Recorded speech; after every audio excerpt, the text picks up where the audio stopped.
প্রিয় দর্শক আসসালামু আলাইকুম, কেমন আছেন? আশা করি আলহামদুলিল্লাহ ভালো আছেন। দেশ ও দেশের বাইরের সকলকে জানাই আন্তরিক মোবারকবাদ। প্রিয় দর্শক, আমরা এখন রয়েছি চট্টগ্রাম বিভাগের অন্তর্গত কুমিল্লা জেলার লাকসাম উপজেলায়।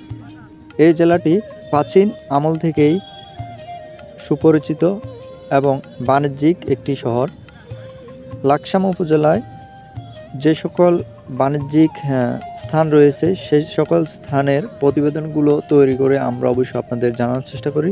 তারই ধারাবাহিকতায় আমরা আজকে চলে এসেছি লাকসাম রেলওয়ে জংশনের আদলে যেই একটি পর্যটক কেন্দ্র রয়েছে সেই স্থানে আমরা আজকে চলে এসেছি এবং সে প্রতিবেদনটি আপনাদের দেখানোর চেষ্টা করতেছি। এই স্থানটি খুবই জনপ্রিয় হয়ে উঠেছে লাকসাম উপজেলা এবং কি পার্শ্ববর্তী যে সকল এলাকা রয়েছে সেই সকল এলাকার সাধারণ মানুষের এবং যারা ধারাবাহিকভাবে অনলাইনে প্রতিবেদন তৈরি করে আপনাদের জানানোর চেষ্টা করে তাদের মনেও।